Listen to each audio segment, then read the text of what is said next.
ধারে ধারে তমালেরই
রাধা কুণ্ড গিরি গোবর্ধন যমুনার ধারে ধারে তমালেরই শ্যামে কুণ্ড রাধা কুণ্ড গিরি গোবর্ধন যমুনার ধারে ধারে তমালেরই চলো মন বৃন্দাবন চলো মন বৃন্দাবন চলো মন বৃন্দাবন চলো মন বৃন্দাবন চলো মন বৃন্দাবন চলো মন বৃন্দাবন মন বৃন্দাবন চলো মন বৃন্দাবন।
পৌঁছে গেলাম মধুমাস্ধাম বৃন্দাবন যাইনি তাই আজ এই লীলাটি আমরা আস্বাদন করব।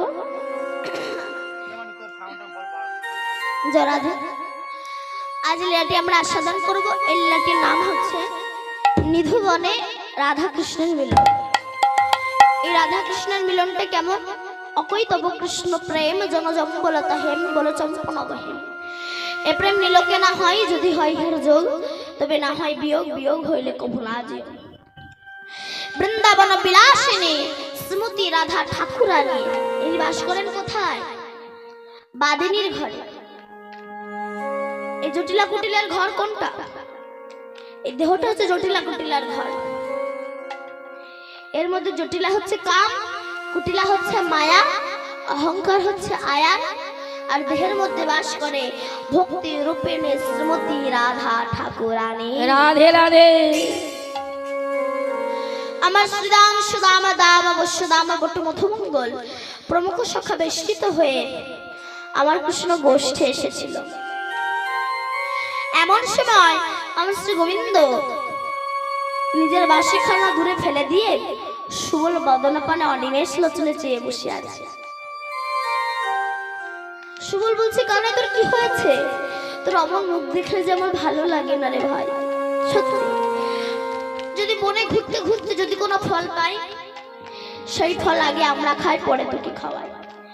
তখন কৃষ্ণ বলেছিল, সুবলি আবার কেমন ভালোবাসা, জানি ভক্ত ভগবানকে দিয়ে খায়, তোরা আগে খাস পরে আমাকে খাস, কেমন ভালোবাসা। তখন সুবল বলে, জানিস কেন, তাই আমরা জানি ওই দুষ্টু কংস তোকে মেরে ফেলার অনেক চেষ্টা করছে, যদি কোনো ফলে বিষ মাখিয়ে রেখে দেয়, ওই বিষযুক্ত ফল যদি আমরা তোকে খাওয়াই, আমরা যে কানাই হারা হয়ে যাবো রে ভাই, তাই সেই ফল আগে আমরা খাই, পরে তোকে খাওয়াই। এই যে কৃষ্ণ প্রেমটা জাগরিত করবে কারা? মায়েরা। কেন? যদি বিল্লমঙ্গলের পাশে আমার চিন্তামণি না থাকতো, জয়দেবের পাশে যদি পদ্মাবতী না থাকতো, মহাপ্রভুর পাশে যদি আমার বিষ্ণুপ্রিয়া না থাকতো, এরা কি পেত আমার গোবিন্দকে? যে কান্না কেঁদে গেল বিল্লমঙ্গল, সারাটা জনম চিন্তামণি পতিতার প্রেমে পাগল, এক ধাক্কায় তাকে ঠিক সোজা লাইন ধরিয়ে দিয়েছে। নারীরা যদি ঠিক হয় না, সে যত বড় স্ট্রঙ্গার পুরুষ হোক না কেন, তাকে ঠিক লাইন ধরিয়ে দেবে। দেখেছেন ভগবান মহিলা নিয়ে দাঁড়িয়ে আছে কেন? তুমি তো ভগবান, তুমি একা দাঁড়িয়ে থাকতে পারো না, তুমি তো লেডিস ভালোবাসো তো না? শুধু তাই নয়, তিনি রাধারানীর মান ভাঙাবার জন্য তিনি রাধারানীর পায়ে প্রণাম করেছিলেন।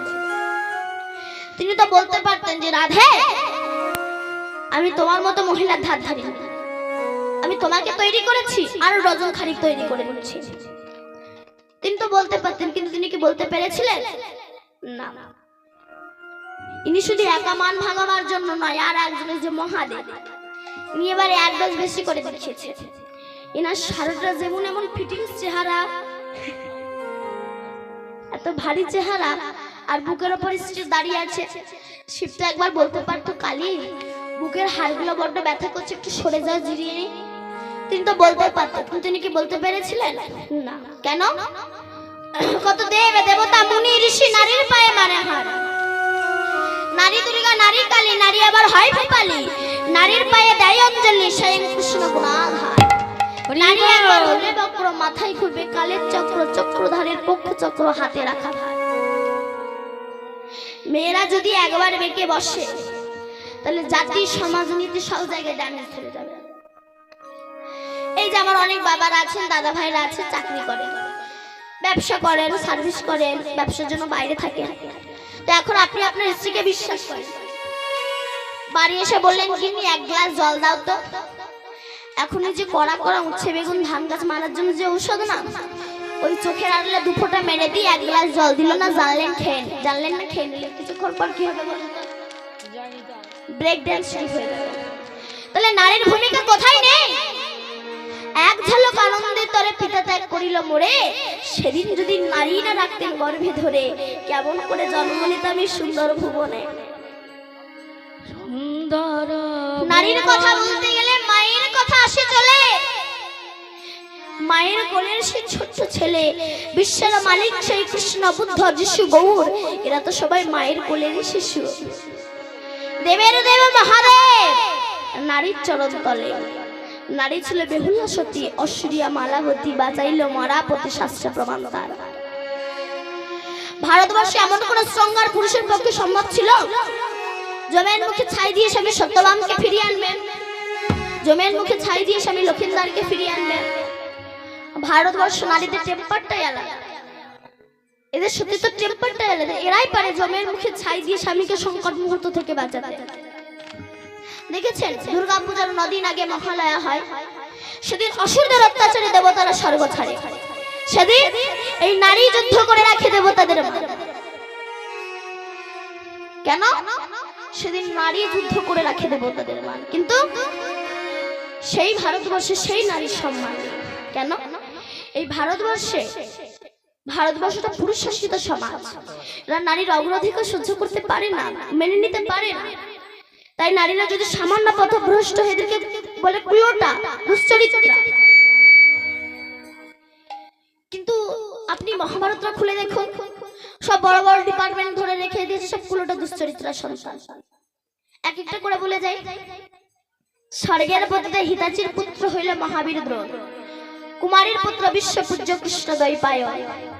কানির পুত্র করণ হইল দানবীর মহারথী, সর্বজ্ঞ হইতে গঙ্গা শিবেরে পেলেন পতি। শান্তনু রাজা নিবেদিলে প্রেম পুনঃ সেই গঙ্গায়, তাদের অমর ভীষ্ম কৃষ্ণ প্রণামে যায়। মুনি শুনি কানে সত্যবাম যে জারদ যাবলা শিষ্য, আর বিস্ময় করে জন্মে যাহা মহাপ্রেমিক যে যিশু। হরি বল। মহাভারতের সবচেয়ে যিনি বড় অস্ত্রগুরু দ্রোণাচার্য, এনার পর আর কোনো অস্ত্রগুরু হয় না। এনার মাকে বলবেন কোনটা? এনার মাকে বলবেন দুশ্চরিত্রা।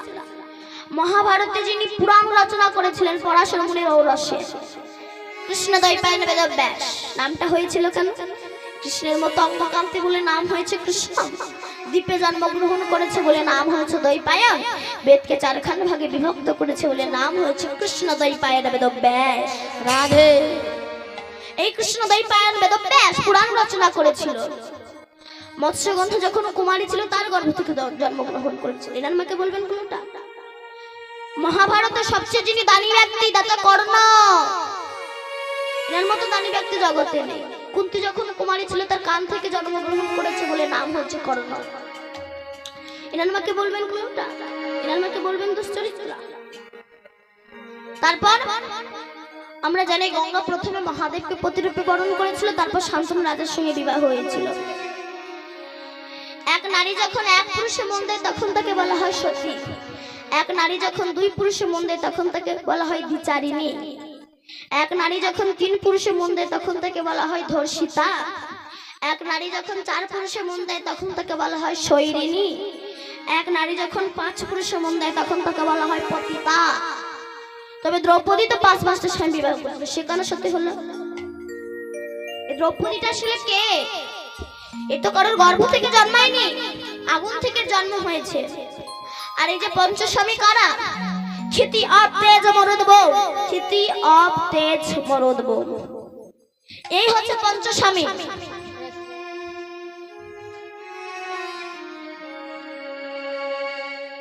সুধী কৃষ্ণানুরাগী গৌর ভক্তমণ্ডলী, প্রথমেই আমি আপনাদের কাছে ক্ষমা চাইছি।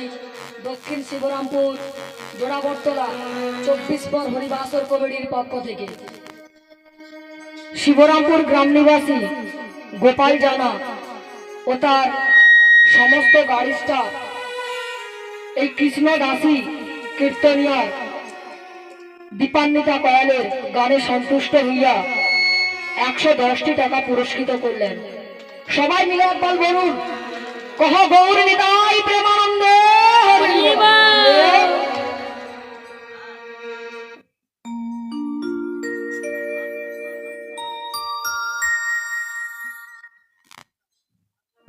দিন তোরে আনন্দে যাবে, ধরে রে গুরুর নাম, ধরে রে গুরুর নাম।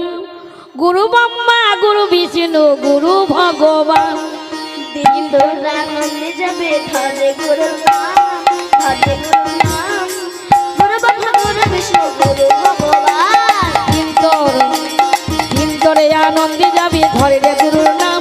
দিন তোরে আনন্দে যাবে, ধরে রে গুরুর নাম। গুরু ব্রহ্মা গুরু বিষ্ণু গুরু ভগবান। দিন তোর আনন্দে যাবে, ধরে গুরুর নাম, ধরে গুরুর নাম। গুরু ব্রহ্মা গুরু বিষ্ণু গুরু ভগবান। দিন তোরে আনন্দে যাবে, ধরে রে গুরু, ধরে রে গুরুর নাম। গুরু ব্রহ্মা গুরু বিষ্ণু গুরু ভগবান। গুরু মাতা গুরু পিতা গুরু ভগবান, জগৎ গুরু শ্রীকৃষ্ণ সর্বশক্তিমান। গুরু মাতা গুরু পিতা গুরু ভগবান, জগৎ গুরু শ্রীকৃষ্ণ সর্বশক্তিমান। গুরু মাতা গুরু পিতা গুরু ভগবান, জগৎ গুরু শ্রীকৃষ্ণ সর্বশক্তিমান। গুরু মাতা গুরু পিতা গুরু ভগবান, জগৎ গুরু শ্রীকৃষ্ণ সর্বশক্তিমান। দিন তোর আনন্দে যাবে, ধরে গুরুর নাম, ধরে গুরুর নাম। গুরু ব্রহ্মা গুরু বিষ্ণু গুরু ভগবান। দিন তোরে আনন্দ যাবে, ধরে রে গুরুর নাম, ধরে রে গুরুর নাম। গুরু ব্রহ্মা গুরু বিষ্ণু গুরু ভগবান। হরি বল। মাকে ভালো হতে হবে, সন্তানকে কৃষ্ণ ভক্ত করতে গেলে মায়েদের আগে আসতে হবে। কেমন রাধে না, যখন কুরুক্ষেত্রের মাঠে যুদ্ধ শেষ হয়ে গেল, সে সময় দ্বিতীয় পাণ্ডব ভীম আর তৃতীয় পাণ্ডব অর্জুন এসে বলা বলি করছে। ভীম বলছে আমার জন্য জয়, অর্জুন বলছে আমার জন্য জয়। দুজনে এমন ঝগড়া বাঁধিয়েছে তাদের মধ্যে হাতাহাতি বেঁধে গিয়েছে। যেই না হেসেছেন, দুজনে ঝগড়া করছে, পেছন থেকে একটা কাঁটা মুন্ডা খিলখিল করে হেসে দিয়েছে। ভীম অর্জুন দুজনাই পেছন দিকে তাকিয়েছে। এই এই তুই কে রে? তোকে তো আগে কোনোদিনও দেখিনি। সে বলছে তোমরা আমাকে দেখো না, আমি তোমাদের দেখেছি। আমরা ওকে দেখিনি, ওনাকে আমাদের দেখেছে। আমাদের কি চিনিস? বলে শুধু তোমাদের কেন, তোমাদের বাবারা কেন, তোমাদের ঠাকুরদা কেন, তোমাদের পুরো বংশটাকে আমি চিনি। আমাদের পুরো বংশটাকে চিনিস? কই বলতো। বলে মিলিয়ে নাও, তোমরা চন্দ্র বংশের ছেলে। বিষ্ণু থেকে ব্রহ্মা, ব্রহ্মার পুত্র অগ্রিব, অগ্রিবের পুত্র সোম, সোমের পুত্র বুধ, বুধের পুত্র পুরুরাবা, পুরুরাবার পুত্র আয়ুষ, আয়ুষের পুত্র নহস, নহসের পুত্র যজাতি, যজাতির পুত্র যদু, যদুর পুত্র কুরু, কুরুর পুত্র জন্মেঞ্জয়, জন্মেঞ্জয়ের পুত্র গতিশান, গতিশানের পুত্র মনুষ্য, মনুষ্যের পুত্র চারুপদ, চারুপদের পুত্র রুদ্রাসান, রুদ্রাসানের পুত্র হৃদেশু, হৃদেশুর পুত্র রক্তিনাপ, রক্তিনাপের পুত্র ব্যাভি, ব্যাভির পুত্র দুষ্মন্ত, দুষ্মন্তের পুত্র ভরত, ভরতের পুত্র ইক্ষু, ইক্ষুর পুত্র সম্বরণ, সম্বরণের পুত্র সুধন্য, সুধন্যর পুত্র সহদ্র, সহদ্রের পুত্র যমন, যমনের পুত্র তৃতি, তৃতীর পুত্র উপরিজা বসু, উপরিজা বসুর পুত্র জরাসন্ধ, জরাসন্ধের পুত্র সোমাচি, সোমাচির পুত্র কুশু, কুশুর পুত্র জম্ভু, জম্ভুর পুত্র সুরথ, সুরথের পুত্র বিহুরথ, বিহুরথের পুত্র আজুকানু, আজুকানুর পুত্র অগ্রধর, অগ্রধরের পুত্র দেবঋষি, দেবঋষির পুত্র ঋক, ঋকের পুত্র বিদিক, বিদিকের পুত্র পতিত, পতিতের পুত্র শান্তনু, শান্তনুর পুত্র বিচিত্রবীর্য, বিচিত্রবীর্যের পুত্র পাণ্ডব, পাণ্ডুর পুত্র ভীম, ভীমের পুত্র ঘটকচ, ঘটকচের পুত্র যে হাসছিল মা বরবরি। মানে তখন বরবরি বলছে দাদু, মানে ভীম আর অর্জুনরা দাদু হচ্ছে না। ভীমের ছেলে ঘটকচ, তার ছেলে বরবরি, বরবরির বাবা ঘটকচ, তার বাবা ভীম দাদু হচ্ছে, আর তার ভাই অর্জুন সেও দাদু। বলছে দাদু তোমরা আমাকে দেখুন, কিন্তু আমি তোমাদেরকে দেখেছি। আমার সবাই কৃষ্ণ এসে দাঁড়িয়েছেন। ভীম জিজ্ঞাসা করছে আচ্ছা কৃষ্ণ বলো তো, এ যদি আমার নাতি হবে তবে দেহটা কোথায়? শুধু মাথাটা আছে, দেহ কই? গোবিন্দ বলে দেহ ছিল, এখন পতিত হয়ে গেছে। কবে? কোন দিন? শোনো, তোমরা যেদিন ওই কুরুক্ষেত্রের মার দিয়ে আনন্দ করতে করতে আসছিলে না, সেদিন তোমার এই নাতি আমার রাস্তার সামনে একবার পথ অবরোধ করে দাঁড়িয়েছিল। তোমার এই নাতি আমাকে বলেছিল কৃষ্ণ একবার যদি আমি কুরুক্ষেত্রের মাঠে নামি, পারবে না, পারবে না তুমি পঞ্চ পাণ্ডবকে জয়ী করে হস্তিনাপুরে ফিরিয়ে নিয়ে যাবে। গোবিন্দ বলেছিল কত বড় বীর, প্রমাণ দে। প্রমাণ চাও? বলে কি প্রমাণ দিতে হবে? তখন গোবিন্দ বলল বরবরি পারবি? একটা বান মেরে বট গাছের সমস্ত পাতা ছিদ্র করে দিতে পারবি? বল হরি বল। বরবরি বলছে কৃষ্ণ তো সোজা ব্যাপার। এই বলে বরবরি কৃষ্ণবান স্মরণ করে যেই না মারবে, তার আগে আমার গোবিন্দ চারটে পাতা তুলে নিয়ে দুটো হাতের মুঠে দুটো পায়ের তলায় রেখে দিয়েছে। বরবরি কৃষ্ণ নাম স্মরণ করে যেই না ব্রহ্মবান মেরেছে, বট গাছের সমস্ত পাতা ছিদ্র হয়ে বান রিটার্ন ফিরে এসেছে। দেখ কৃষ্ণ, আমি বট গাছের সমস্ত পাতা ছিদ্র করে দিয়েছি।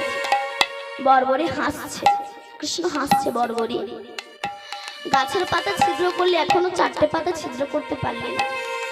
বরবরি বলছি কৃষ্ণ হেসো না, আগে হাত দুটো খুলে দেখো পাতা ছিদ্র হলো কি না, পা দুটো নড়িয়ে দেখো পাতা ছিদ্র হলো কি না। যেই না আমার গোবিন্দ করুণার হাত দুটো খুলেছে, দেখছো হাতের দুটো পাতা ছিদ্র হয়ে গেছে। পা নড়িয়ে দেখো পায়ে দুটো পাতাও ছিদ্র হয়ে গেছে। বরবরি এটা করলে কি করে? বরবরি বলছে কৃষ্ণ এই গাছের পাতা ছিদ্র করে আমার বান যখন তোর কাছে এসে ভয়টা হাত দুটো খুলে দিয়েছিল, আমার বান তোর হাতের দুটো পাতাকে ছিদ্র করে দিয়েছিল। রাধে রাধে। আমার বান যখন তোর পায়ে প্রণাম করতে গেছে, তুই ভয়তে পা দুটো নড়িয়ে নিয়েছিলি, আমার বান তোর পায়ের দুটো পাতাকেও ছিদ্র করে দিয়েছে। গোবিন্দ ভাবলে একে তো কুরুক্ষেত্রের মাঠে নামতে দিলে হবে না। বরবরি মাঠে যুদ্ধ করার আগে আগে আমার সঙ্গে যুদ্ধ করো। বরবরি বলছে সোজা ব্যাপার না, যুদ্ধ করো। গোবিন্দ তখন বলছে বরবরি তোকে একটা প্রশ্ন করি, বলতো তো দাদু যদি ভীম হবে তুই তার দলে না গিয়ে শত্রুপক্ষে গেলি কেন? বরবরি বলছে কৃষ্ণ সে উত্তর আমি তোকে পরে দেবো, যুদ্ধ কর। যুদ্ধ শুরু হলো। এমন সময় আমার গোবিন্দ সুদর্শন চক্রকে আহ্বান করে বরবরির গলা থেকে দ্বিখণ্ডিত করে দিল। ওই বর্বরীর কাটা মুন্ড কুরুক্ষেত্রে ধুলায় গড়াগড়ি যায় ডাকে কৃষ্ণ। ও গো দয়াময় কৃষ্ণ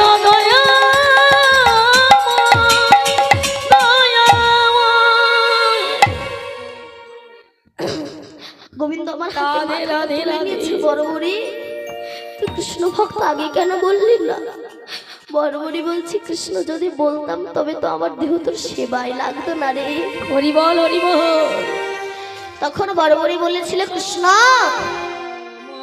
তুই বলেছিলি না আমার দাদু যদি ভীম হয় আমি তার পক্ষে না গিয়ে শত্রু পক্ষে গেলাম কেন জানিস? আমার মা আমাকে প্রতিদিন বলতো বর্বরী যুদ্ধ যদি তোকে কোনোদিনও করতেই হয় তবে তো দাদুরা যে পক্ষে থাকবে সে পক্ষে যুদ্ধ করবি না, শত্রু পক্ষে যাবি। আমি আমার মাকে প্রশ্ন করেছিলাম মা আমার দাদু যদি ভীম হয় আমি তার পক্ষ হয়ে যুদ্ধ করব, আমি শত্রু পক্ষে যাব কেন?